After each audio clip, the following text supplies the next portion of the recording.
안녕하세요 여러분, 승률 상승에 도움을 드리고 싶은 헬퍼입니다. 금일 진행은 이제 간단한 마감 시황 설명드리고요. 그 다음에 이제 일중 수급 이제 코스피랑 코스피 200 선물 코스닥 설명드리고, 그 다음에는 오늘 이제 국내 5월 수출액 있었는데 관련해서 조금 전달드리고, 그 다음에 이제 인민은행 외화 지준율 올린 내용이랑, 그리고 오늘 유로존 이제 5월 제조업 PMI 발표 있었고요. 이제 또 5월 미국에는 이제 ISM 제조업 지수 발표도 있습니다. 그 관련돼서 조금 간단하게 이야기하도록 하고요. 그 다음에 이제 코스피랑 S&P에 대해서 이제 좀 장기 파동이랑 단기 파동을 엘리어트 파동 이론으로 좀 일목균형표랑 같이 좀 살펴보도록 하고요. 그 다음에는 이제 코스피 안에 있는 내재 변동성인 이제 V 코스피랑 이제 달러 인덱스, 달러 원, WTI, 금, 국고채 10년, 이제 미국채 10년 금리 좀 추이들 보도록 하고요. 그 다음에는 개인적으로 이제 보유하고 있는 키스코 홀딩스나 GS 관련해서 간단하게 그냥 SOE를 띄웠네요. 이제 GS 관련해서 간단하게 설명드리고, 그 다음에는 매수 추천 올렸었던, 이제 지금은 저는 이제 보유하고 있지 않지만 CJ 제일제당이랑 LG전자, 효성화학, 그리고 이제 한국금융지주 간단하게 좀 설명드리도록 하겠습니다. 그 다음에는 이제 코스피 관련해서 이제 누적 수급 차트 좀 보여드린 다음에, 증시에 조금 영향도가 큰 삼성전자는 이 기대 수익률이랑 퍼랑 PBR로 좀 설명드리도록 하고요. 그 다음에 삼성전자는 좀 차트로도 설명드리고, 이제 미국 쪽은 이제 애플이랑 테슬라 좀 차트 보여드리도록 하겠습니다. 그 다음에는 이제 코스피 관련해서 이제 코스피랑 S&P 조금 밸류에이션 차트인 이제 일드갭이랑 이제 페드 모형 좀 보여드리도록 하고요. 그 다음에 이제 코스피 관련해서 좀 신용장구 누적 차트 조금 보여드리면서 방송을 이제 마치도록 하겠습니다. 그리고 이제 매번 말씀드리지만 이제 오늘도 약간 좀 숨이 차는데, 일단 제가 좀 기관지가 안 좋아가지고 좀 숨이 차거나 기침을 할 수 있는 것 좀 양해를 부탁드리고요. 마감 시황부터 설명하면은, 일단 오늘 코스피 하락하면서 약간 시작했다가 이렇게 좀 빠졌다가 결국 조금 약간 큰 폭으로 좀 한 1%까지 오르다가 결국에는 그래도 한 0.5% 그래도 상승하면서 마감이 됐었고요. 이제 코스닥도 한 0.3% 정도 상승을 하였습니다. 오늘 같은 경우 이제 프로그램 매도랑 순매도랑 크게 영향은 없었고요. 영향이 없었던 게, 일단 프로그램 순매수나 순매도 물량 자체가 워낙 적었습니다. 그래서 바로 그냥 수급 보시면은, 코스피 같은 경우 이제 현물은 오늘 이제 기관이 한 6,800억 정도 매수가 있었고요. 외국인은 한 530억 정도 매도가 있었고, 개인 같은 경우에는 한 6,200억 정도 매도가 있었습니다. 계속해서 증시는 사실 프로그램 순매수 순매도보다도 이제 외국인 선물 수급하고 가장 유사하게 계속해서 흘러가고 있고요. 오늘도 이제 외국인 순매수랑 코스피 200이랑 거의 비슷하게 흘러갔습니다. 외국인 한 6,300억 정도 매수가 있었고요. 개인 같은 경우에는 한 100억 정도 매수가 있었고, 기관은 한 6,500억 정도 매도가 있었습니다. 코스닥 같은 경우에는 개인이 한 거의 1,000억 정도 매수가 있었고요. 외국인이 한 170억 정도 매도, 기관이 한 700억 정도 매도가 있었습니다. 그 다음에 일단 오늘 우리나라 이제 5월 수출액 발표가 됐었는데요. 전년 동기 대비 한 45.6% 정도 증가하면서 7개월 연속 지금 증가세를 나타내고 있고요. 시장 컨센서스가 한 47.5%였기 때문에 소폭 하회하였어. 사실 이렇게 서프라이즈는 아니었지만 일단 계속 일단 수출은 좋은 모습은 보이고 있고요. 그리고 이제 오늘 중국 인민은행이 이제 외화 지준율에 대해서 이제 14년 만에 2%나 좀 급격하게 인상을 했는데요. 이제 기존의 5%에서 이제 한 7% 정도로 상승을 시켰습니다. 200억 달러 규모 이제 외화 유동성을 뭐 동결하는 효과가 있지 않을까라고 일단 기사에 나오는데, 일단 뭐 기사상에서는 이제 위안화 강세에 따른 좀 조치지 않을까라고 하지만은, 실제로 제가 생각하기에 아무래도 지금 달러 유동성이 좀 부족한 측면이 있어서 그거 관련해서 아마도 달러를 좀 약간 유출을 하는 걸 방지하기 위해서 외화 지준율을 높이지 않았나라고 생각을 합니다. 이제 외화 지준율 금리를 높여준다는 것 자체가 이제 달러나 뭐 이제 그런 다른 외국 그런 통화에 대해서 이제 예치하는 금리를 높게 준다는 거거든요. 금리를 이렇게 높게 줘야 당연히 이탈할 확률이 낮기 때문에 아무래도 뭐 달러가 계속 지금 좀 부족하지 않나라고 생각을 합니다. 근데 이제 그럼 이제 반문을 주실 수도 있을 것 같은데, 이제 왜냐 중국이 이제 미국채도 되게 많이 들고 있고 아무래도 이제 달러가 많은데 이제 왜 중국이 이제 달러가 부족한가라고 생각하실 수 있겠지만, 뭐 실제로 이제 1대1로나 뭐 여러 가지 그런 사업들을 하면서 벌어들인 달러들이 지금 다 이제 현금 흐름상 보유하고 있지는 않거든요. 대부분 보유하고 있지는 않기 때문에 뭐 유동성은 조금 안 좋은 상황이라고 생각을 하고요. 그냥 절대적인 유동성 양을 보더라도 이제 매번 가끔씩 설명하지만은 이 M1 나누기 M2라는 지표가 이렇게 낮을 때 항상 좀 위기가 발생하거든요. 결국 가용할 수 있는, 내가 쓸 수 있는 돈 자체가 이제 적다는 말입니다. 이제 낮을 때. 우리나라 같은 경우도 보시면은 1998년도 외환위기 때 가장 낮았었고요. 그 다음 낮았을 때가 2008년도 금융위기 때인데, 이게 낮을 때 이제 유동성이 없다는 말이고요. 중국 같은 경우에는 이제 가장 낮았을 때가 2015년이었는데, 그때 보시면 중국 증시 이제 급락을 했었고요. 이번에도 뭐 거의 그 정도 수준으로 지금 낮아져 있는 상황입니다.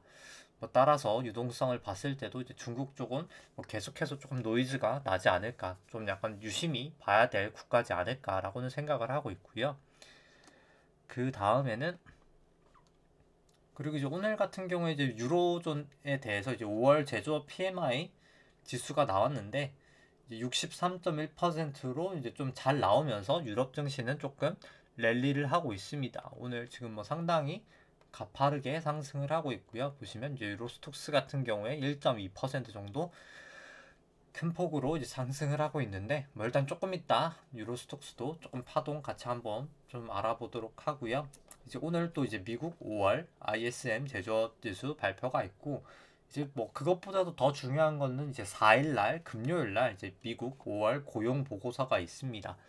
일단 이 보고서가 어떻게 나오냐에 따라서 조금 약간 테이퍼링이 조금 더 빨라지거나 늦어지거나 뭐 그렇게 조금 약간 시장에서 우려를 할 수도 있을 것 같기는 하고요. 우려를 하거나 아니면 오히려 이제 환희를 하거나 뭐 둘 다 가능할 것 같은데, 뭐 일단 아직 발표되진 않았으니까 이제 4일날 금요일날 발표되기 때문에 일단 먼저 코스피 장기 파동부터 조금 알아보도록 하겠습니다. 코스피 파동은 1998년도부터 일단 새로운 파동이 시작이 된다고 생각을 하고요. 닷컴 버블 때까지가 1파, 닷컴 버블 하락이 2파, 금융위기 전까지 상승이 3파, 금융위기 하락부터 이 지루했던 조정 파동이 이제 4파, 그 다음 18년, 19년 상승이 5파로 이제 1, 2, 3, 4, 5로 큰 1파 완성된 것 같고요. 그 다음 이제 미중미역 분쟁 코로나로 ABC로 떨어지면서 큰 2파도 완성이 되면서 2파도 완성이 되었다고 생각을 합니다. 현재 이제 3 올라갔던 파동은 이제 3-1파였을 것 같고요. 3-1파가 이제 끝나고 아마 3-2파가 지금 시작하고 있는 단계지 않을까라고는 생각을 하고 있습니다. 그 다음에 이제 일봉으로 보시면은 여기까지가 3-1파의 1파, 여기가 2파, 여기가 이제 3파, 여기가 이제 4파, 여기가 이제 3-1파의 5파에서 1파, 2파, 3파, 4파, 여기까지 이제 5파였을 것 같고요.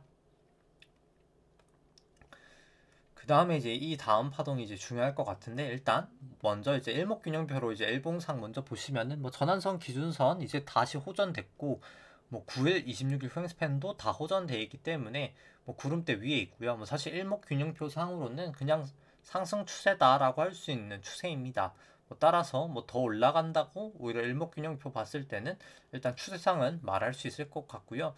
일단 다만 뭐 요즘에 계속 저는 이제 같은 의견이지만, 일단 저는 뭐 계속해서 일단 좀 하락을 할 확률이 더 높지 않을까라고는 보고 있는데, 일단 30분봉으로 한번 보시면은 이제 여기까지가 이제 5파 5점이 쳤다고 생각을 해보고 1, 2, 3, 4, 5로 이제 마지막 이제 5파 5점을 치고 나서 이렇게 내려갔던 게 1파, 2파, 3파, 4파, 5파로 1, 2, 3, 4, 5로 떨어지는 게 이제 A의 1파가 떨어진 것 같고요.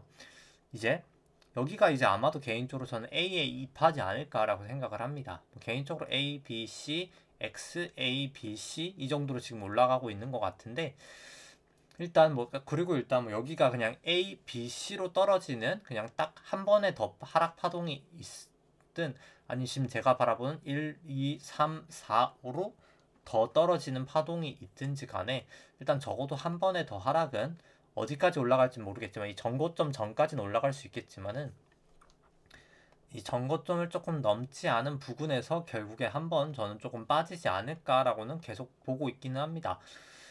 왜냐면은 여기를 이제 상승 파동으로 이제 새롭게 여기까지 하락 끝하고 이제 새롭게 올라간다고 하기에는 이 저점하고 고점이 너무 다 겹치거든요. 왜냐면 이제 엘리어트 파동상 1, 2, 3, 4, 5가 이제 1파랑 4파 저점이 이렇게 겹칠 수가 없거든요. 여기랑 여기가 이제 겹칠 수가 없기 때문에 이렇게 올라가는 거는 일단 저 같은 경우에는 충격 파동으로는 있을 수가 없다고 생각을 하기 때문에 엘리어트 파동 법칙으로는 뭐 일단 뭐 계속해서 한 번의 하락이 남았던 그 다음에 하락이 있던 좀 하락은 계속해서 조금 보고 있습니다. 그리고 뭐 사실 주봉으로 보더라도 볼린저 밴드 상당히 모여 있기 때문에 제가 봤을 때 뭐 곧 이제 조금 급등락은 발생할 것 같고요. 26일 후행 스팬 같은 경우에도 이제 계속 올라가면서 아마 저점은 조금 계속 올라갈 것 같습니다. 이제 그 상황에서 전환선이 이제 하락하느냐 안 하느냐가 이제 관건일 것 같고요.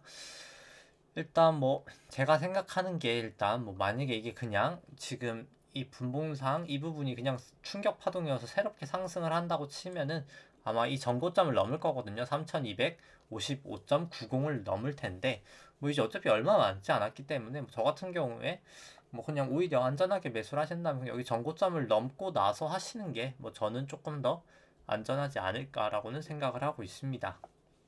그 다음에는 뭐 S&P 같은 경우에도 장기 파동을 보시면은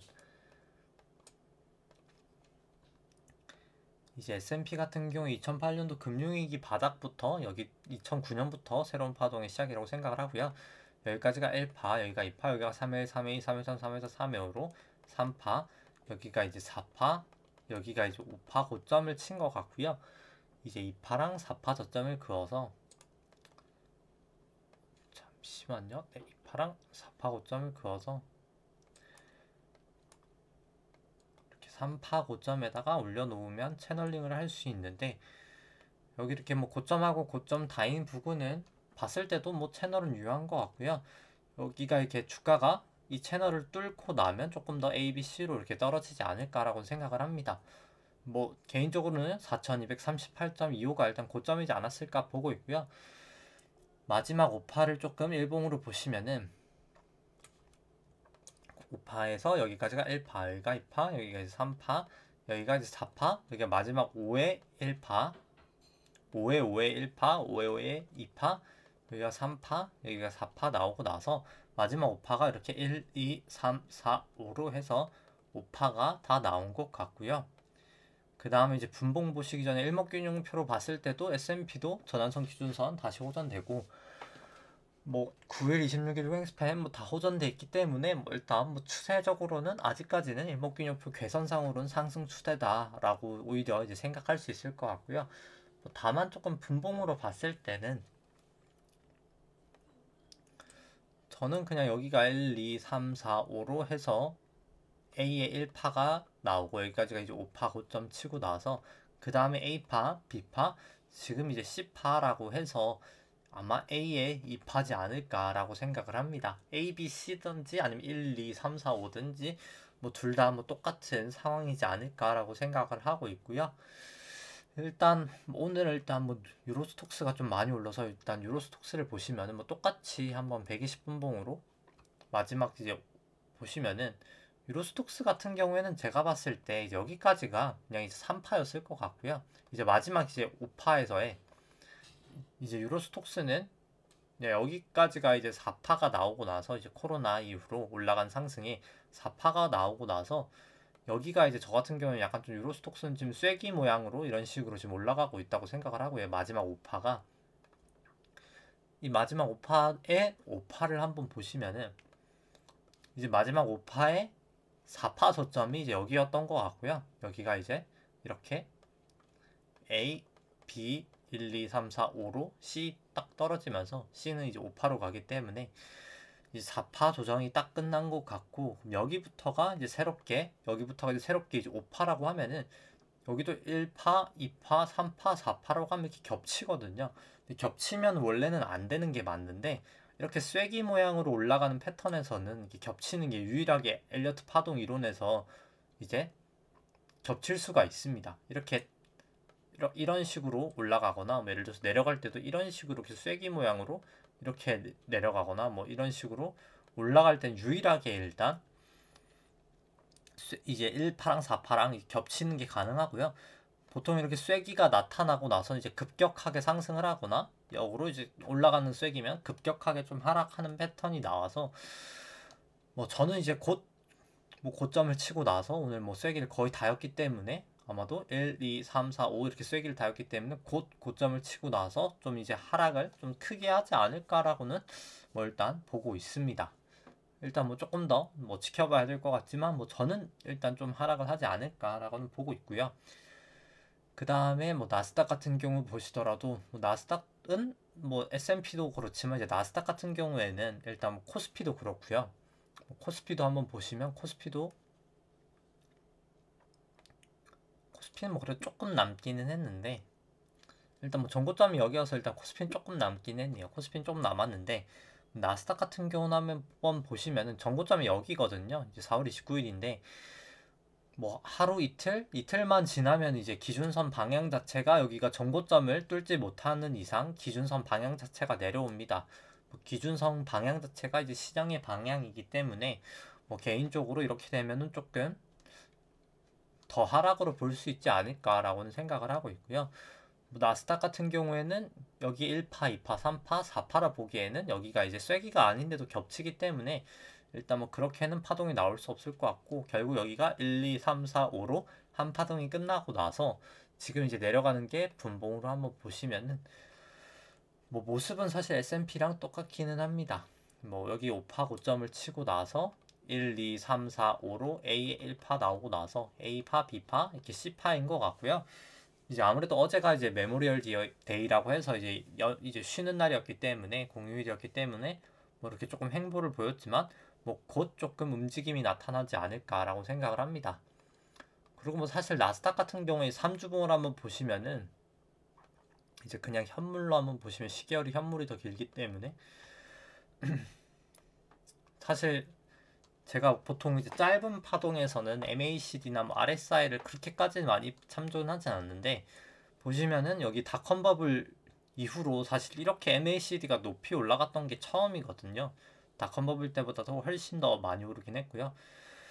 근데 일단 뭐 3주봉으로는 MACD 매도 시그널을 사실 나타내고 있고 뭐 이 당시에도 매도 시그널 나타내고 나서 머지않아 주가가 이제 급격하게 하락했기 때문에 뭐 사실 이게 시간의 문제지, 제가 봤을 때 이제 시간의 문제지 뭐 곧 제가 뭐 딱 정확하게 언제라고는 말할 수 없겠지만 멀지 않아 뭐 저 같은 경우에 조금 하락이 발생할 가능성이 좀 높지 않을까라고는 보고 있습니다. 조금 이제 안전 운전을 해야 되는 그런 상황까지는 온 것 같고요. 그리고 이제 코스피도 그렇고 이제 뭐 나스닥도 그렇지만은 보시면은 이게 계속 다이버전스가 나고 있거든요. 보시면 딱 추세가 이게 딱 다이버전스가 딱 다이면서 나는데 이게 주가는 이렇게 올라가고 있는데 이렇게 보조 지표들은 고점이 내려가고 있는 걸 이제 다이버전스라고 하고요. 뭐 역으로 예를 들어서 주가는 내려가고 있는데 이렇게 다이버전스들은 이제 이게 보조 지표들은 이렇게 올라가고 있는 걸 이제 다이버전스라고 합니다. 보통 이 경우에는 이 보조 지표 방향이 더 정확하고요. 실제로 대부분의 경우에. 그래서 뭐 결국 사실 힘은 점점 상승 추세는 지금 꺾이고 있다라고 사실 보시면 될 것 같습니다. 조금 조심할 필요는 저는 있다고 생각을 하고요. 그 다음에 이제 코스피 안에 있는 내재 변동성 이제 V 코스피 보시면은 뭐 오늘 주가가 장중에 사실 뭐 거의 1%까지도 큰 폭으로 상승하면서 결국 상승하면서 맞췄기 때문에 하락을 하였고요. 하락하면서 거의 한 16.5 정도 기록을 하고 있습니다. 일단 뭐 추세상으로는 계속해서 하락 추세라고 생각을 하는데, 일단 추세적인 모습을 봤을 때는 뭐 저는 조금 반등할 확률이 그래도 계속해서 조금 곧 지금 조정 파동이라고 생각해서 조금 내려가는 충격 파동이 좀 나오지 않을까라고 해서 좀 상승은 바라보고 있고요. 뭐 달러 인덱스 같은 경우에는 아직까지는 그래도 계속해서 조금 하락 추세이긴 합니다. 좀 돌파를 할 뻔했다가 기준선을 넘으려고 시도를 했다가 결국 좀 저항을 받으면서 아직까지는 전환선 밑에 있기 때문에 뭐 아직까지는 추세는 좋아 보이지 않고요. 뭐 달러원 같은 경우에도 달러 인덱스랑 뭐 비슷하게 이제 안 좋아진 모양새입니다. 추세가 좀 안 좋아진 것 같고요. WTI 같은 경우에는 뭐 사실 지금 장중에는 68달러까지 상승하면서 뭐 조금 이따 설명하겠지만 좀 정유 관련된 주식들이 조금 많이 올라서 뭐 여전히 일단 추세는 상승 추세인 것 같고요. 뭐 금 같은 경우에도 뭐 크게는 무리 없이 일단 계속해서 좀 올라가고 있습니다. 근데 다만 뭐 좀 실질 금리가 내려갈 때 올라갈 때 뭐 그땐 좀 금도 단기적으로 좀 빠지지 않을까는 보고 있긴 하고요. 국고채 10년물 같은 경우 오늘도 이제 신고가를 갱신을 했습니다. 뭐 추세는 다 좋고 기준선 방향도 높아지고 있기 때문에 뭐 여전히 일단 계속 상승 추세라고 생각을 하고요. 미국채 같은 경우에도 이제 구름대를 지금 거의 돌파하려고 시도를 하고 있습니다. 뭐 개인적으로 미국도 아마 이 전고점 돌파할 것 같아서 아마 이거의 영향으로 금리가 좀 빠지지 않을까라고는 생각을 하고 있는데 뭐 일단 아직까지는 뭐 구름대도 확실히 넘진 못했기 때문에 일단 구름대를 확실하게 넘는 것을 조금 봐야 될 것 같기는 합니다. 그 다음에는 뭐 키스콜딩스 같은 경우 오늘 뭐 큰 폭의 움직임은 없고요. 뭐 계속해서 뭐 수급 자체가 아무래도 한투밸류는 계속해서 파는 것 같고 이제 UBS가 이제 누군진 모르겠지만 이제 외국계일 것 같은데 UBS가 이제 계속 사면서 조금 그래도 하락하는 것은 좀 계속 좀 막아주고 있는 상황이고요. 뭐 아직까지는 뭐 차트가 그렇게 막 좋은 상황은 아니라고 생각을 합니다. 뭐 전환선 기준선 역전되었고 9일 역전되었고 26일은 역전은 안 됐지만 뭐 아직까지는 뭐 이렇게 훅 올라가지 않는 이상 좀 역전은 한 번 될 가능성이 좀 높다고는 생각을 해서 일단 뭐 단기적으로 차트는 뭐 그렇게 긍정적이지는 않은 것 같긴 하고요. 뭐 GS 같은 경우에 오늘 뭐 유가도 올라갔고 뭐 경제 마진도 요즘 좀 괜찮기 때문에 재차 이제 좀 반등을 하면서 뭐 전환선은 상회하였습니다. 근데 뭐 사실 뭐 키스코나 뭐 GS나 만약에 이제 제가 생각하는 대로 증시가 하락을 하게 된다면은 아무래도 뭐 둘 다 단기적으로는 조금 하락을 할 것 같긴 하고요. 뭐 다만 중기적으로는 둘 다 이제 내재 가치는 충분한 종목이기 때문에 조금 더 이제 결국에는 좀 빠르게 재차 반등할 수 있지 않을까 생각하고 있고요. 뭐 제일제당 같은 경우에는 오늘 뭐 장중 조금 오르다가 뭐 결국 조금 소폭 하락하면서 마감을 하였습니다. 뭐 약간 이제는 조금 힘에 붙이는 모습이 보이는 것 같기도 한데 뭐 아직까지는 근데 그렇다고 해서 뭐 추세가 완벽하게 이제 꺾인 게 아니기 때문에 뭐 일단 아직까지는 뭐 추세는 큰 문제는 없어 보이긴 하고요. 다만 좀 차트 모양 자체가 안 좋아 보이는 것은 사실이긴 합니다. 그 다음에 뭐 LG전자 같은 경우에는 뭐 볼린저 밴드 상당히 모여 있지만 일단 아직까지는 다 역전이 돼 있어서 뭐 조금 더 이제 지켜봐야 될 것 같고요. 뭐 매수를 하신다 하더라도 적어도 일단 구름대라도 넘고 나서 매수하는 게 맞지 않을까 생각을 합니다. 효성화학은 뭐 소폭 하락했는데 일단 52종 평균선 하락을 하였고요. 뭐 일단 이 구름대 상단 쪽에서 좀 약간 지지는 나타냈지만 일단 뭐 구름대를 하락할 가능성도 존재하기 때문에 뭐 적어도 일단 기준선을 좀 넘어가기 전까지는 조금 약간 매수하기는 조금 모양새가 안 좋은 것 같고요. 왜냐면 50일 이동 평균선을 보시면은 최근 상승할 때 한 번도 이탈하지 않았었거든요. 근데 상승을 시작한 이후로 한 번도 이탈을 안 하다가 지금 이탈을 한 거기 때문에 추세가 약간 좀 전환됐을 가능성도 충분히 있을 것 같기는 하고요. 그래서 좀 조금 일단 뭐 확실히 넘어나고 나서 뭐좀 사는 게 조금 더 안정적일 것 같긴 합니다. 뭐 한국 금융지수 같은 경우에도 뭐 추세는 계속 안 좋으면서 이제 구름대 안으로 들어왔고요.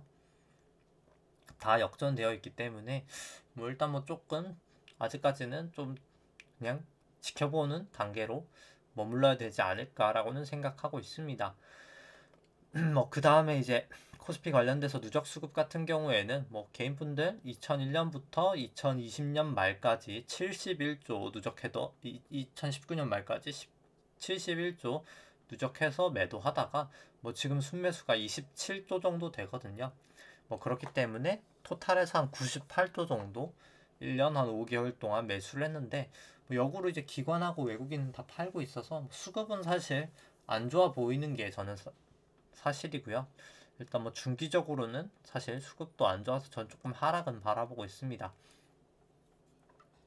이제 이거 같은 경우 이제 삼성전자고요. 이 삼성전자 파란 색깔이 삼성전자 주가고 이 연두 색깔이 이제 삼성전자 주가 안에 있는 이제 기대 수익률인데요. 높을 때 삼성전자 주가가 이제 저평가, 낮을 때 이제 고평가를 나타내는 선이고요. 뭐 대부분 이제 삼성전자 같은 경우 이제 8% 정도 이제 하회를 했다가 상회를 할 때 좀 증시가 조정을 나타냈었습니다. 이번에도 7.9 기록하다가 다시 이제 주가가 이제 떨어지고 있는 모양새고요. 이 보라 색깔 선 같은 경우에는 이 연두 색깔 선을 국고채 10년 금리로 나눠서 이제 금리를 조금 보정해준 선이라고 생각을 하시면 될 것 같은데, 뭐 과거 이제 17년, 18년 주가가 이렇게 길게 한 2, 3년 떨어졌던 이때처럼 똑같이 이제 레벨까지 많이 낮아져 있기 때문에 뭐좀 이제 밸류에이션 부담은 좀 있어 보인다고 생각은 하고요. 퍼랑 PBR을 보시더라도 이 PBR 같은 경우로 생각해 보면은 한 2배를 넘었을 때 항상 주가가 조정을 나타냈었거든요. 근데 이번에도 2배 넘었다가 좀 하회하면서 조정을 나타내고 있어서 뭐 저는 조금 조심하시는 거를 추천을 드립니다. 삼성전자는 좀 개인적으로 부정적으로 보고 있기는 하고요. 삼성전자는 뭐 오늘 기준선을 좀 넘을 뻔했다가 뭐 결국 넘지는 못하고 그냥 전환선 위 기준선 사이에서 좀 마감을 했는데 뭐 구름대도 얇고 뭐 아직까지는 뭐 계속해서 뭐 좀 부정적이라고는 생각을 하는데 뭐 일단 그나마 다행인 건 일단 9일 후행 스팬은 조금 호전이 되었고요. 근데 뭐 그럼에도 불구하고 일단 뭐 주봉을 봤을 때 뭐 3주봉으로 봤을 때도 이제 뭐 사실 전환선을 주가가 하회를 하고 있고요.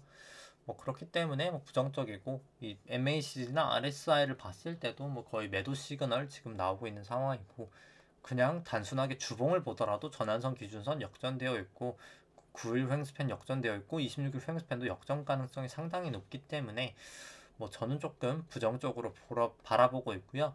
뭐 애플 같은 경우에도 오늘 지금 소폭 프리마켓에서 0.5% 상승하고 있지만은 여기가 아무래도 뭐 1, 2, 3, 4, 5든 A든 아니면 이제 한 파동이 내려가고 나서 그 다음에 이제 1, 2, 3, 그러니까 A, B, C로 B파든 2파든 여기가 이제 A, B, C파든 아니면 1, 2, 3에 1, 3A, 3에 3, 3에서 3에 5, 3파, 그 다음 4파, 5파 이렇게 내려가든 뭐 적어도 일단 한 파동은 조금 더 하락할 확률이 높을 것 같습니다.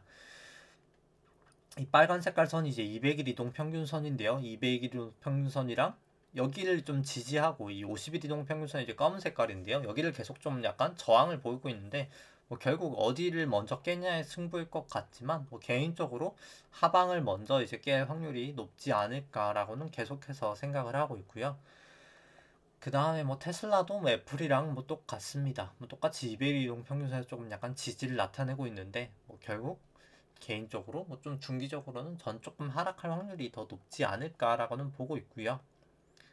그 다음에 이 수치 같은 경우에 이제 코스피랑 이제 S&P 관련해서 밸류에이션 차트인데요.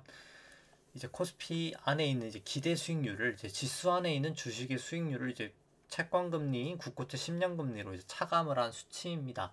높을 때 주식이 저평가, 낮을 때 주식이 이제 고평가를 나타내는 선이고요.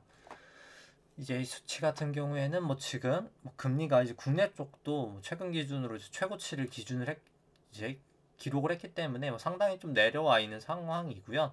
미국 쪽 같은 경우에는 뭐 거의 최저점까지 내려와 있기 때문에 뭐 밸류에이션 부담은 조금 상당히 있다고 생각을 합니다. 이 수치는 이제 국고채 10년 금리로 차감한 게 아니라 이제 나눈 수치고요. 조금 더 금리에 민감한데 우리나라 금리가 뭐 최근에 좀 더 많이 급등하면서 이제 미국보다도 낮아진 상황이고요. 뭐 밸류에이션 부담은 뭐 이 수치로도 조금 많이 있어 보이는 게 사실입니다. 그리고 뭐 사실 이제 이 수치 같은 경우에 이제 코스피 트레일링 퍼고요. 뭐 트레일링 퍼기 때문에 리딩 같은 경우 한 21에서 한 23 정도 지금 왔다 갔다 하고 있는데 그냥 PBR을 보시더라도 뭐 PBR이랑 ROE 같은 게 한번 보시면은 이제 보통 이제 뭐 요즘에 이제 리포트들이 2013년 5월에 이제 테이퍼링 발표가 있었거든요. 근데 이제 그때는 주가가 더 상승을 했습니다. 분명히 더 상승을 했는데 이제 그렇기 때문에 이번에도 테이퍼링 하면 실제로 더 상승하는 거 아니야? 라는 이제 리포트가 많기는 한데 뭐 저는 조금 반대 의견이라고 생각을 하는 점이 이제 PBR 같은 경우가 2000년 닷컴 버블이 이제 최고점이었고요. 지금은 이제 2008년도 금융위기보다도 훨씬 더 높은 이제 수치입니다. 근데 이제 이게 자본의 가치를 어떻게 보면 나타내는 거라고 생각을 하면은 이제 수익성을 나타내는 게 ROE인데 2013년 ROE랑 뭐 지금 ROE랑 뭐 사실 크게 별반 차이는 없거든요. 이제 레벨상의 사실 차이는 없는데 보시면 이 PBR은 상당히 높아져 있는 상황입니다. 거의 2배 정도 높아져 있는 상황이고요. 근데 이제 지금까지는 이게 이렇게 용인이 됐었던 것은 괜찮았던 것은 어떻게 생각하면 큰 문제가 없었던 것은 이제 이 상업은행 예대율을 보시면 조금 이해하실 수 있는데 이 예대율이 2000년도나 2008년도 보시면 다 100%였었거든요. 실제로 이제 실물 경기에 돈이 많이 풀렸다라고 생각하시면 되는데 이번엔 실물 경기에 풀린 예대율 자체가 60.5% 그냥 사상 최저치임에도 불구하고 저렇게 증시가 잘 갔던 것은 이 예금에 다 돈이 그냥 실물 경제로 흘러가지 않고 예금에 다 돈이 다 들어가다 보니까 지금 시중에 돈이라기보다 이 은행에 돈이 많다 보니까 금리가 상당히 많이 낮아졌습니다. 실질 금리가 이 테이퍼링 전이 2013년 때도 그렇고 지금도 그렇고 마이너스거든요. 돈이 워낙 많이 다 은행에 있다 보니까 예금에 잠들어 있다 보니까 이제 금리가 마이너스였고요. 당연히 이제 마이너스였기 때문에 이제 밸류에이션이 고밸류에이션도 용인이 됐었습니다. 그렇기 때문에 이제 PBR이나 퍼나 다 이렇게 높아질 수 있었는데 이 수치 보시면 아시겠지만 테이퍼링 이제 한다고 발표하자마자 뭐 사실 뭐 정확하게는 발표하기 좀 전이죠. 벌써 전에 이제 실질 금리가 이미 플러스로 이제 가버리거든요. 그렇기 때문에 이번에도 이렇게 실질 금리가 갑자기 플러스로 가면은 이 고밸류에이션은 저는 좀 약간 버티기는 어려울 거라고 생각을 하고요. 뭐 그렇기 때문에 뭐 좀 중기적으로는 조정이 일단 한 번 오고 건전한 조정이 한 번 오고 그 다음에 조금 랠리를 하지 않을까라고는 생각을 합니다. 뭐 개인적으로는 조금 약간 그래서 조심할 필요는 있어 보이고요. 그 다음에는 이제 코스피 이제 퍼 같은 경우에 똑같이 이제 트레일링 퍼고요. 뭐 PBR 같은 경우에는 이제 그냥 간단하게 보여드리도록만 하도록 하겠습니다. 그리고 이제 국내 같은 경우에는 뭐 지금 막 수익이 많이 개선되고 있다고는 하지만 실제로 그냥 ROE로 봤을 때는 2013년보다도 뭐 훨씬 이제 낮은 상황이고요. 뭐 그런데 이제 PBR은 더 높아져 있는 상황이어서 금리는 이제 똑같은 상황인데 그리고 실제로 뭐 절대 레벨 금리 레벨 같은 경우도 보시면 이거 같은 게 미국 연두 색깔이 10년 금리인데요. 뭐 지금도 한 1.6% 정도 되고 있고 2013년도에도 이 올라가기 전에 금리 1.6%였거든요. 절대적인 이제 금리 그냥 명목 금리도 지금 똑같은 상황이었기 때문에 이제 PBR만 2배인 것은 좀 약간 밸류에이션이 용인되기는 어렵지 않을까라고는 생각을 하고 있습니다. 그 다음에는 이제 코스피랑 코스닥 합산 신용잔고 같은 경우에는 소폭 상승하면서 23조 뭐 거의 한 2천억 정도 되고 있고요. 뭐 계속해서 거의 뭐 사상 최고치 수준입니다. 뭐 절대적인 수치 보시면 뭐 압도적으로 사상 최고치 수준이고요. 신용잔고를 이렇게 코스피 시총으로 나눈 수치는 하락을 하고 있는데 뭐 저 같은 경우에는 뭐 이렇게 보통 이렇게 하락을 하고 나서 몇 달 안에 보통 항상 이제 급락이 좀 발생을 했기 때문에 조금 조심하시는 건 필요하지 않을까 생각을 하고 코스닥 같은 경우에는 뭐 지수가 뭐 거의 비슷하기 때문에 뭐 설명은 생략하도록 하겠습니다. 뭐 따라서 뭐 저 같은 경우에는 일단 뭐 단발성의 하락이든 아니면 조금 크게 하락하는 거든 일단 뭐 단기적인 하락은 적어도 일단 한 번은 있지 않을까라고는 일단 계속해서 보고 있고요. 일단 여기 전고점을 일단 넘기 전까지에는 일단 조금 안전운행을 하는 게 조금 필요하지 않을까라고 생각을 합니다. 일단 뭐 조금 계속해서 조심하시는 건 필요할 것 같고 그리고 아까 이제 실질 금리 이제 얘기를 했었지만 뭐 실제로 이제 저 같은 경우에는 뭐 그냥 좀 시가총액 상위주들 같은 경우에 이제 다 밸류에이션 이걸 하긴 하거든요.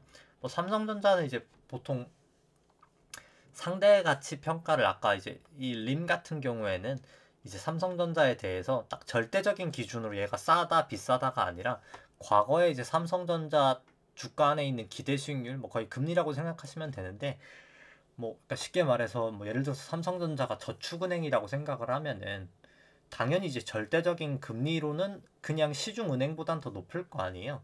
근데 이제 그 기준이 아니라 그냥 얘가 저축은행이다, 이제 다른 은행은 없다라고 생각을 했을 때 이 저축은행의 이제 금리의 변동이다라고 생각하시면 될 것 같고요.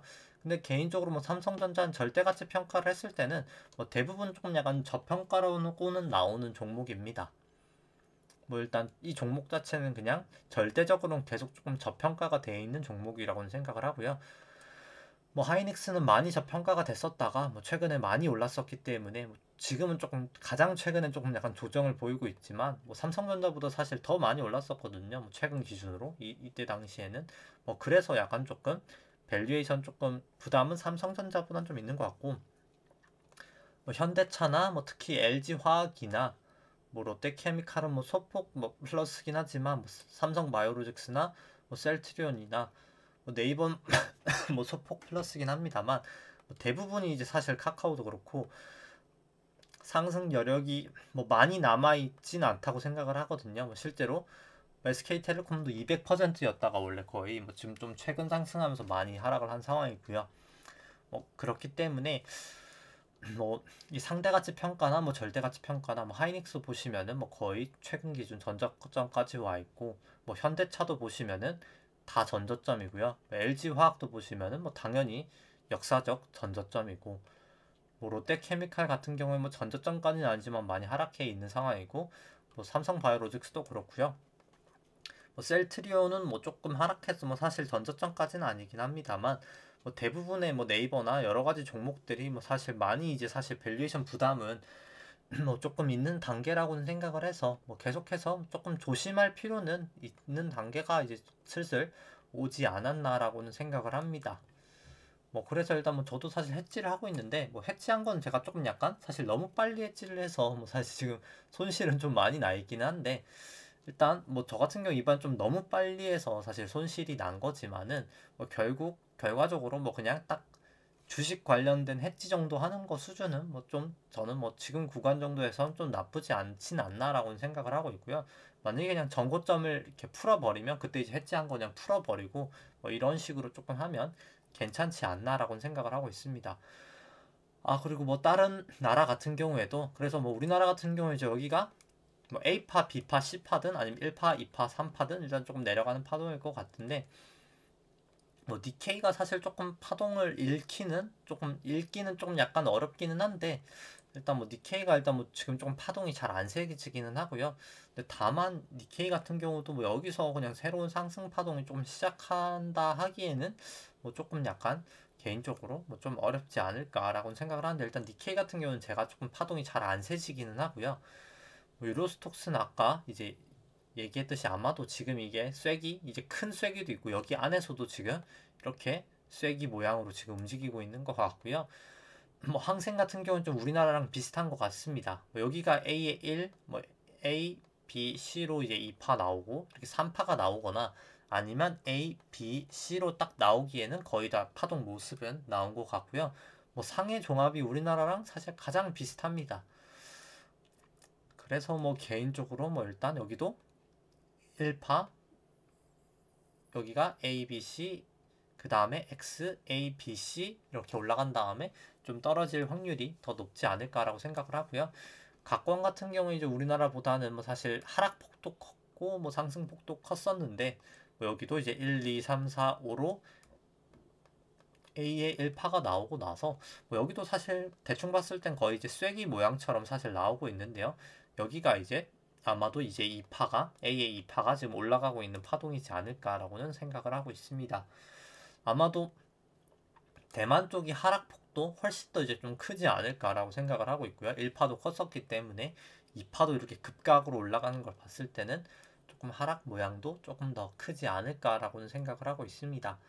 뭐 따라서 뭐 코스피가 뭐 여기 전고점을 다시 한번 넘기 전까지는 조금 안전하게 조금 포트폴리오 관리하시는 게 조금 필요하지 않나라고 생각을 하면서, 네, 오늘 방송은 여기까지 하도록 하겠습니다. 네, 좋아요와 구독 눌러주시면 감사하겠습니다. 이상입니다.